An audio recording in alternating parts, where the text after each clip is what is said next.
Good morning, everyone. Thank you for joining us to discuss the user function within the portal. My name is Karen Curtis. I'm a provider outreach and education specialist here at WPS. Ashley Dakota is joining me today as my co-host. She's going to help me out by monitoring the chat for questions that you may have, and she'll also provide some additional information during the presentation. I do have just a couple of things to cover before we get started.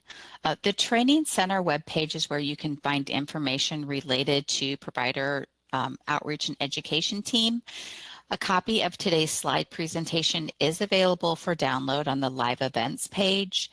There you can find upcoming education, links to register for those webinars. And then in that last column that's titled Materials, you're going to find a link to the PowerPoint slides that we show during our events. The Training Center is also home to our Encore Presentations webpage. All of our webinars are recorded, and if there are no technical difficulties, the videos will be posted to our Encore Presentations webpage along with our YouTube channel. Videos are available for up to 90 days, and they can be watched on our webpage without you having to go to YouTube. We know that some of you may not be able to access YouTube from your company computer, so we want you to be able to receive the education that you're interested in. Now, after 90 days, the videos will be removed, but they will remain on our YouTube channel until the webinar is redone or information changes. Later in the presentation, there is going to be a question and answer session if time permits. If you have any questions related to today's topic, please send those using the chat feature. If there's any questions that I don't get to, or maybe if some require additional research, then an email providing those answers will be sent to everyone in attendance. At the end of the webinar, you will be given an opportunity to provide feedback on today's events. Your feedback really does mean a lot. It lets me know how I'm doing, if there's areas that I can improve on, and it also allows you to suggest future education topics. Now, while this is a CMS survey, we do look at our results and we do the best to make the changes you ask for. Lastly, I need to let you know that CMS does prohibit the recording of this webinar. We're recording the event so that it can be posted as an Encore presentation. The recording will be available next week if you would like to review or share any of the material being presented today. Now, the user function is an option that is available to those who have enrolled as an NPI administrator. We'll talk a little bit about registering for the portal and becoming an NPI administrator, and then we're going to move through the individual functions that can be performed from the user's page. Now, in case we have anyone that is new to WPS in the portal, I just want to take a moment to talk about the portal as a whole.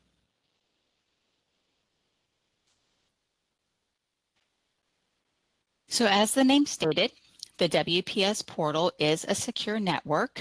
This means that there are measures put in place to protect confidentiality, integrity, and availability of data and resources. Providers use the portal to obtain Medicare patient eligibility, check claim status, provide medical documentation, along with a variety of other functions. It's available to all providers, regardless of jurisdiction, or whether you submit institutional or professional claims.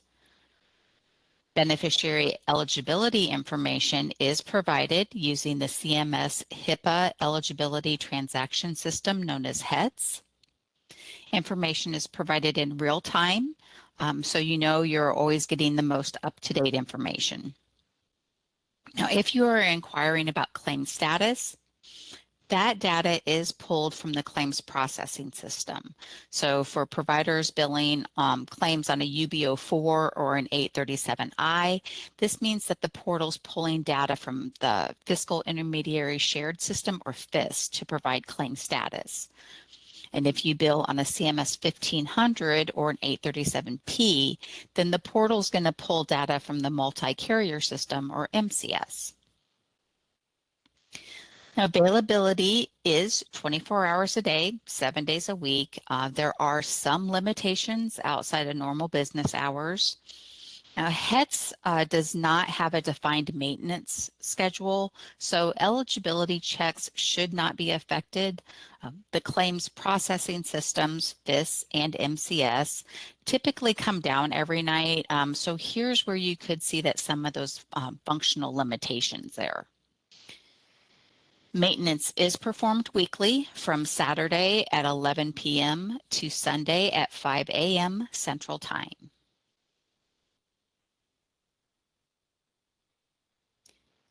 Now, there are a few different types of access available. The first access level is eligibility. So at this level, you only have 4 functions that are available. You have the My Profile, which is going to be your personal information such as name, work address, email. You're also going to find options that would allow you to change your password or your security questions and answers. The customer service function will allow you to send an inquiry to the WPS customer service department. These would be technical and non-technical questions related to portal functionality. For example, a technical question would include adding or removing service locations and site navigation. Non-technical questions would be things like claim submission questions or explaining the claim payment or denial. Beneficiary NBI lookup is a tool that can be used if you don't have a patient's Medicare number. You would have to have that patient's social security number, their first and last name, as well as their date of birth, but you can enter that information into the NBI lookup, and as long as everything's correct, it will provide you with that patient's Medicare number. Eligibility has all of the patient's information related to their Medicare benefits. So you can find entitlement dates, primary insurer information, supplemental insurance information. There's also all of their preventive services. If there's frequency edits, all of those eligibility dates would be put out there in that eligibility selection. The next level is a standard user. So individuals at this level will have access to all of the functions I just mentioned, as well as non-administrative functions. So examples would include checking claim status, prior authorization, appeals and remittance advices. Then we get to the third level, which is the NPI Administrator. So individuals at this level will have access to all of the functions of a standard user, but they're also going to manage other users' accounts. So today we're going to talk about those account managing options that the NPI Administrator has.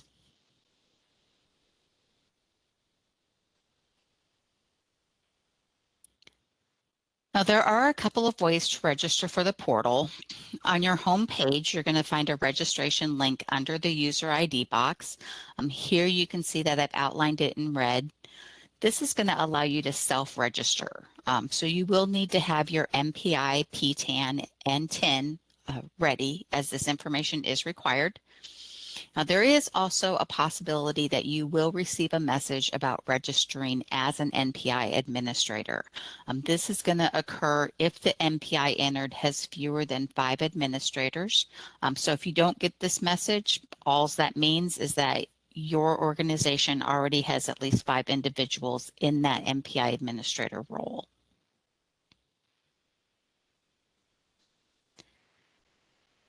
When you initially register for portal access, you're going to be asked to accept the terms of use for the transactional area and the general area.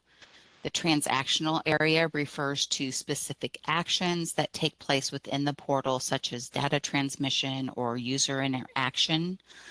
The general area is broader and it refers to things such as data privacy policies or copyright information.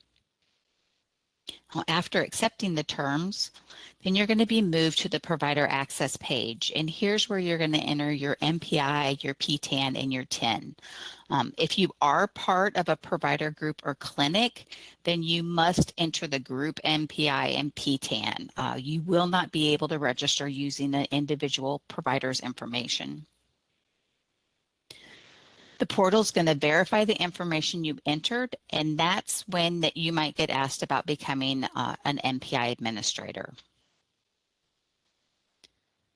Okay, then you will then be brought to a About You page, and this is where you're going to provide WPS with your name, contact information, and work information. So this is going to include like your email, your work address, things like that.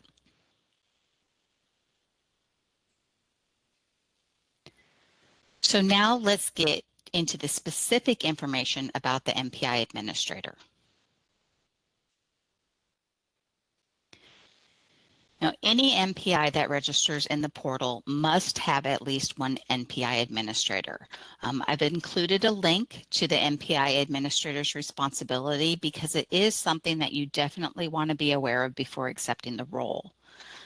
Not only do administrators manage portal access for other users, but they also have to ensure that those users abide by the terms of use. They approve or deny requests for any users that registered using their NPI. If a user's account is disabled, they are responsible for reactivating the account. They also have to remind users when it's time to complete their annual recertification. To accept the role, excuse me, of NPI administrator, there is certain financial information that must be provided. So if this is something that you want to do, then you're going to have access to information that would appear on a remittance advice that has been issued within the last 30 days. So there are 3 options that you can choose from. There's the patient lookup, and that's going to require the Medicare number and the date of service for a beneficiary who would appear on a recent remittance advice. You can also choose the Medicare check number, and that's going to require you to enter a check EFT number. The last option is the Medicare claim number, and that option is going to ask you for a claim number that has appeared on a remittance advice within the last 30 days. Now, this is a role that can be taken on at a later date.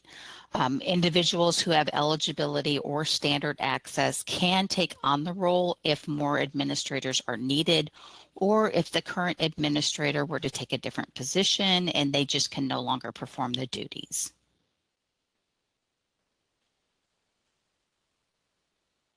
So how does one become an NPI administrator?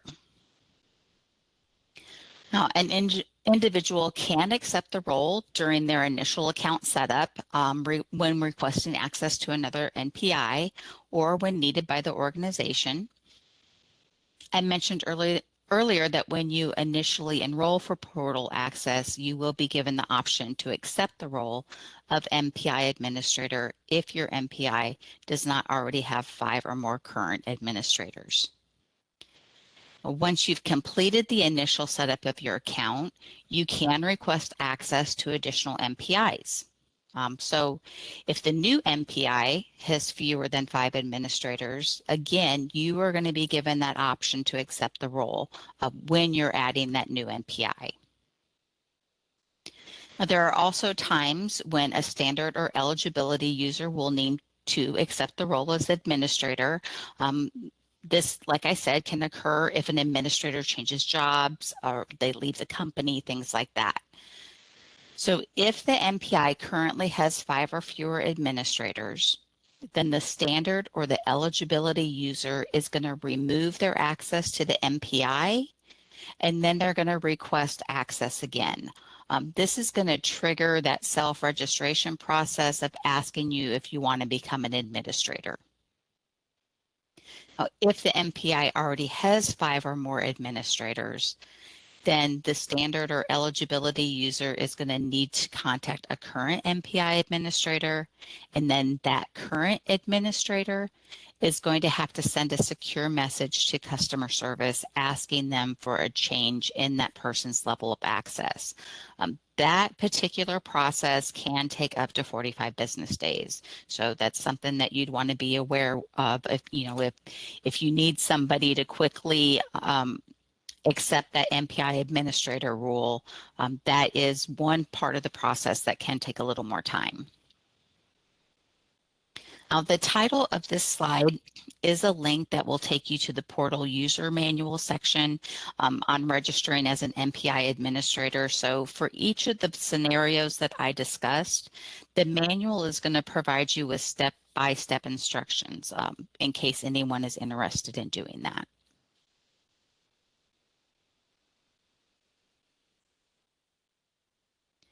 Now here is a look at the NPI Administrator homepage. It is very similar to the homepage for those with standard access. The only difference is the user function, which is what we're going to discuss today. You can find access to the user page by clicking on the large button labeled Users, which is found under the Practice tab, so right here. You can see that there's a little smaller button over here with a plus sign, and that's a feature that we'll talk about a little later. So let's move on now, and we're going to talk about the different functions that can be performed from the users page. So we're going to go through each of these in more detail, but administrators can view all users, approve new access and registration requests, view recertifications that are due, edit current user accounts, reactivate disabled users, and unlock accounts.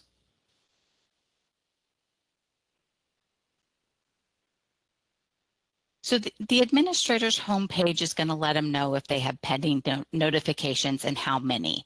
So you can see here there's a little red square with the number 46 in it, and that means that this administrator has 46 pending notifications. Clicking on the user button will open the user page. So we'll look at that.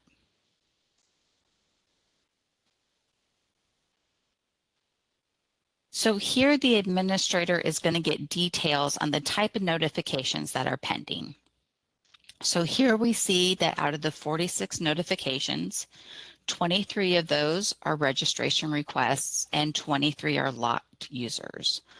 If you look over to the left over here, you can see that there are 71 users that are under this particular administrator, and there's 906 disabled users.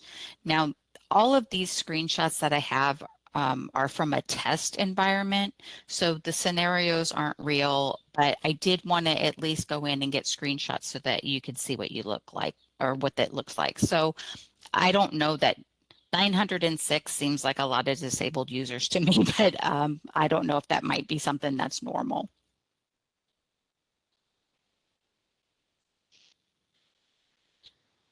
Now we're going to start by clicking on the all users. So you can see up here, the all users I administer is the one that is chosen. And this option is going to allow you to find an individual and edit their account. So users can be searched by login, name, email, NPI, or PTAN, but by choosing that all users I administer, then the results are going to be an alphabetized list like the one that's shown here. So once you find the user that you're looking for, you can click on their name and it's going to open an edit user page. So here, if we click on a particular individual, this is the page that's going to open. And from here, you can update the user's personal information or service locations. You can also reset their password or security questions and answers. Personal information is going to include user ID, name, email address, work contact information. The billing credentials down here at the bottom is going to include the NPI provider name, TIN, and the PTAN. Now up here across the top, you can see that you have options for a service location, resetting the security questions, and resetting passwords. There's also options that you can go back, cancel, or review. I kind of like that it has options that you can go back just in case you click on the wrong person. You don't get too far down the rabbit hole. You can just go right back to the previous screen.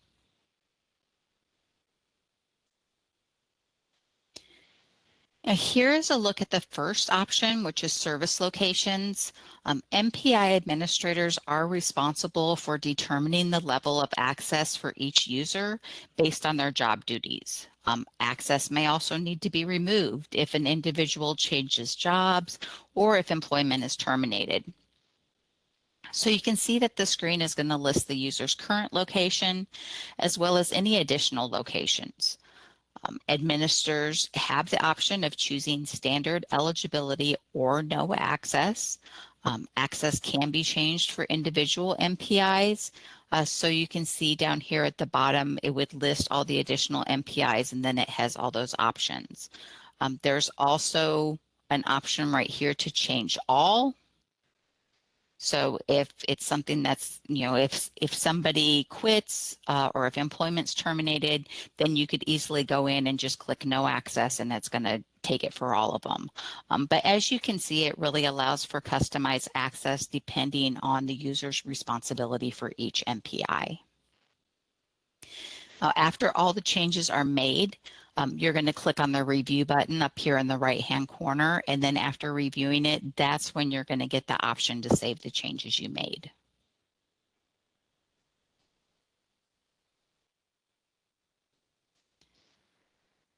Now, the portal doesn't have many situations which requires a user to answer their security questions, so there may be times when they forget what they had originally chosen. If that occurs, NPI administrators can clear security questions and answers, which will enable a user to access their account. The user is then going to be required to select new questions and answers. So when you click on that Reset Security Answers on the Edit User screen, you're going to get this screen that says, hey, are you sure you want to do it? You can then confirm, yes, this is what I want to do. Or in the upper right-hand corner, there is a going back or a cancel. So you have that little option there to say, hey, did you click on the right thing? Are you sure you want to do this? Same thing for resetting a user's password. This actually is one of the most common tasks that an NPI administrator will perform. This is because only the NPI administrators can do this. WPS customer service does not have the ability to reset passwords for standard or eligibility users. So all of those are going to come into that NPI administrator to have that done. As with the security question options, if you choose reset password, you're going to get a screen that says, are you sure you want to do this? You can then confirm, yes, this is what I want to do. And you also have the options again to cancel or go back to that previous screen. Now, if you click yes, reset password, then the user is going to get an email with a temporary password. They'll have to go back in and then create a new password with their account.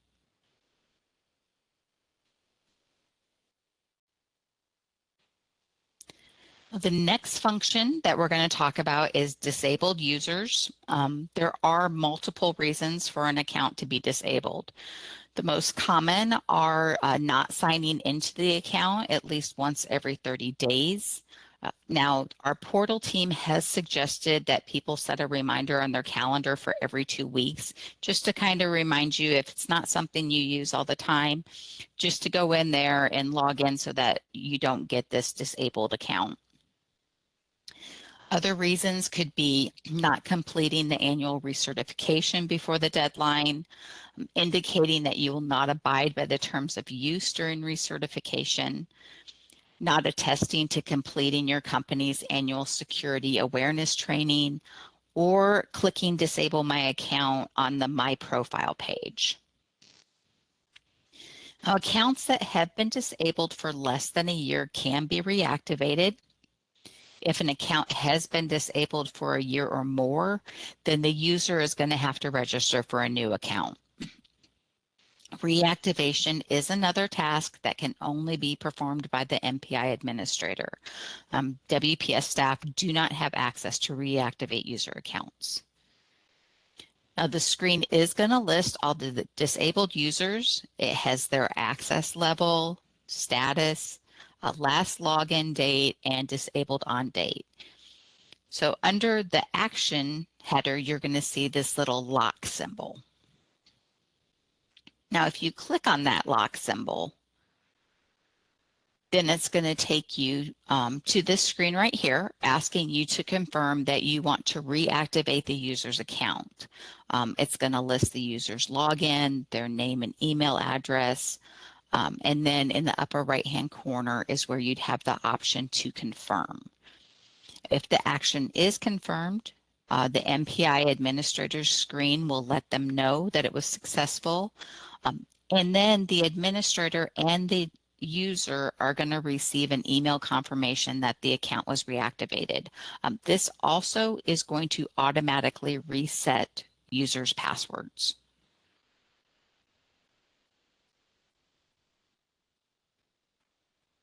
Now, another thing that's kind of different with the NPI Administrator is that they have the ability to reactivate their own accounts. I do want to show you really quickly here on the WPS portal. This is our home page, and you have right here, it says expired NPI Administrator account. This is where NPI administrators can reactivate their own accounts. So I just wanted to show you that real quickly so you knew where that could be done. And when you click on that link, this is the form that's going to appear. And you're going to need to enter your user login ID, date of birth. You'll need to select one of your SQL questions from the drop-down and then provide the answer. You are going to have that financial data again. So it's going to be one of those tabs where you do the patient lookup, the Medicare check number, or the Medicare claim number. And it's going to have to match the NPI that you entered. So once all that is done, you will click Submit. And if all of the information that was entered matches what is on the account, then you're going to receive a message to check for a confirmation email. Now, one other thing, if you are an NPI administrator and you reactivate your account, then all of the other administrators for that NPI are also going to receive an email that your account has been reactivated.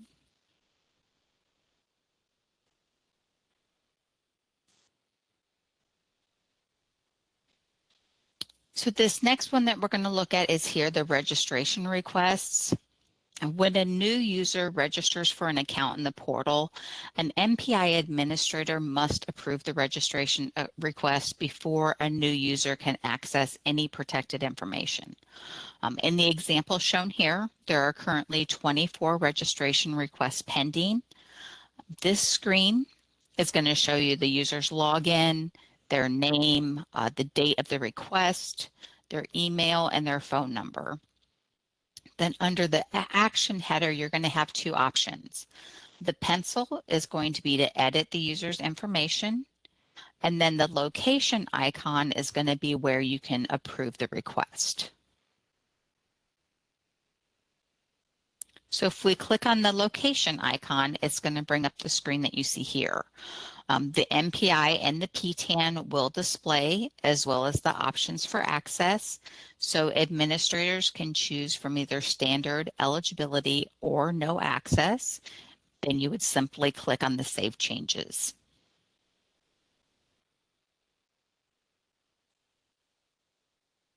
Now here we have inactive users. Administrators will also receive notification when a user becomes inactive. This occurs if they haven't logged into the portal for over 2 weeks, but it's been less than the 30 days, which would cause a deactivation. The screen is going to include the user's login, their access level, status of inactive, the last login, and the date that their access is going to expire. You can see under the actions header, there is a pencil, and that's going to bring you to the edit user screen. So you'll click on that pencil and it's going to open the screen for you. Now from here, the administrator is going to click on reset password.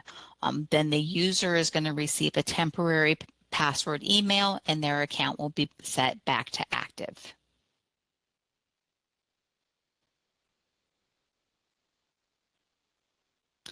Here we have pending access request. I apologize, this is a little blurry. There were some situations within the test environment that I couldn't find examples for, so I had to use screenshots that were in the Portal user manual. So they're a little blurry. I apologize for that, but I wanted you to be able to see what these screens look like.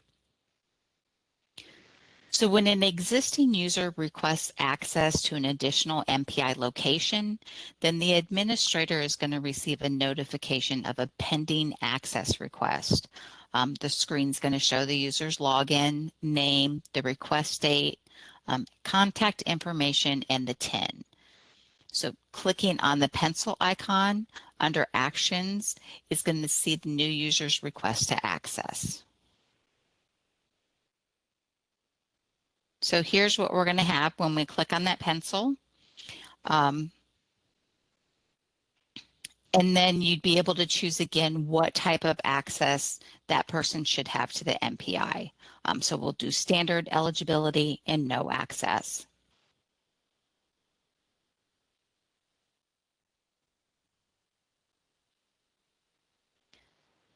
Next, we have locked users. This is going to occur when there's too many failed attempts to log on, and then the administrator is going to receive notification. So for the example shown here, we have 24 locked users. The screen's going to show the login ID, access level, status, and the locked on date. To unlock the user, the administrator is just going to click on the lock icon, so over here under Actions.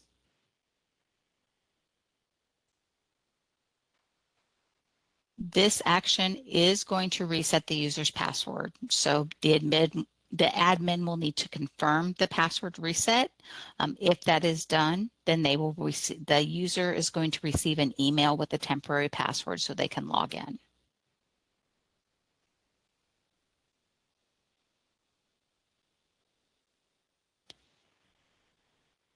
Recertification is something that has to be completed by all users annually. The process is very similar to when you initially register. Users who fail to recertify by the deadline will have their accounts deactivated. Notification is received 90 days prior to when recertification is due. Users will receive a message on their My Profile dashboard, and the administrators will receive notification under the recertifications due function.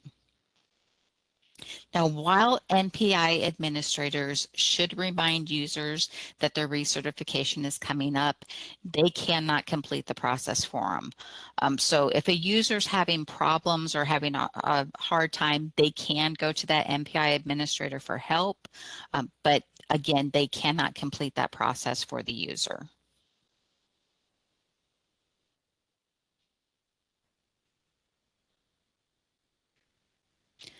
There's also a search function that allows administrators to search for users within their organization. Here's an example. I entered the first name James and then I clicked search. So the searched users shows that I have 3 users who meet the criteria that I entered. It's going to list their login, their name and contact information, and then under the action header is a pencil. That again is going to open up that edit user screen. So here the administrator can do things like we talked about earlier. They can edit service locations or they can reset security questions or passwords. So it's just another way to search for someone instead of getting that alphabetized list that we looked at.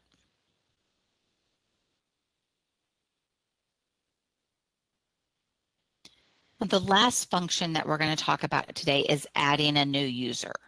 So at the beginning of the webinar, I mentioned this little button with a plus sign that's next to the users button. This is where administrators have the ability to set up an account for a new user using minimal information. This will grant the new user access to an NPI. Then that user will receive an email with a temporary password, and then they'll have to use that to complete the setup of their account. So here we would just click on that little plus sign.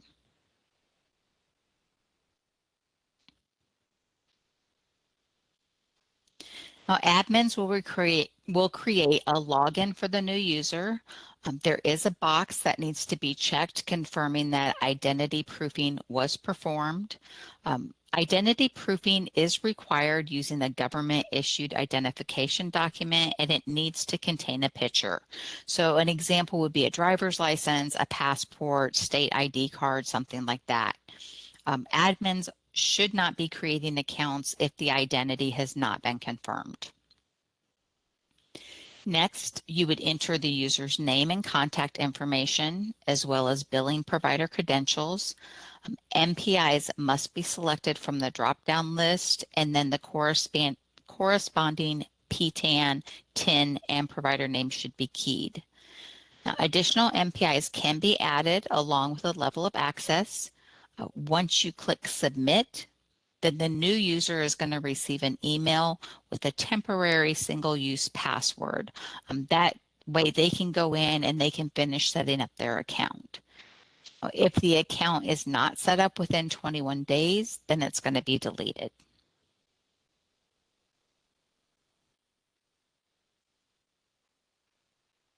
Now, I believe that I answered all of the pre-submitted questions that were topic related. So I'm going to reach out to Ashley to see if anything came through the chat. So if you have any questions about this, please add them and let me know.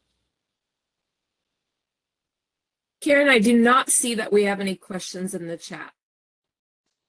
Okay, great. We will keep moving then. Well, after the close of today's webinar, you should receive an email thanking you for attending. There are two sections that I'd like to call your attention to. The first section is titled Your Opinion Matters, and this will give you an opportunity to provide feedback if you've not already done so. The second section is titled Certificate of Achievement, and this gives you proof of attendance and contact hours. And those can be submitted to accrediting organizations for continued education units. If you don't get this email, then you'll need to check your spam or your junk folder.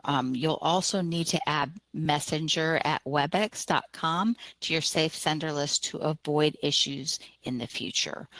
If you joined by phone, you will not receive this email. So please send an email to the education mailbox with your name and phone number that you used to join so a certificate can be sent. Ashley, I did see a message come up that somebody had a question. Did they get anything entered? They have not entered that question just yet. Okay. Oh, there it comes. All right, this question is on recertification due. What if you are deactivated, but you are both admin and user? Okay, so a recertification is due on a deactivated. I guess if you were the only, you'd probably have to set up a new account. If you're the only NPI administrator for that group, they're the ones that would get the notification. You are the only one. I'm thinking that you're going to have to set up a new account. I can take that back to the portal team to see if there is something that I don't know about. And then I can email you and get back to you on that. I'm just thinking the only ways that you get notified are either on your My Profile dashboard or the NPI administrator sees it and lets you know. But if that account is deactivated, you're new and the deadline's Thursday. Okay, so I will check that out as soon as we end this webinar, and I will get back to you and get you an answer. Okay, so let me move on here. If anybody else has any questions after the webinar, you do have 7 days to send those in. You can email those to the education mailbox shown here on the screen. Be sure to put today's topic in the subject line so that staff knows that your question is related to this webinar, and they'll send it directly to me. If you do have something that's claim specific, those should go to customer service.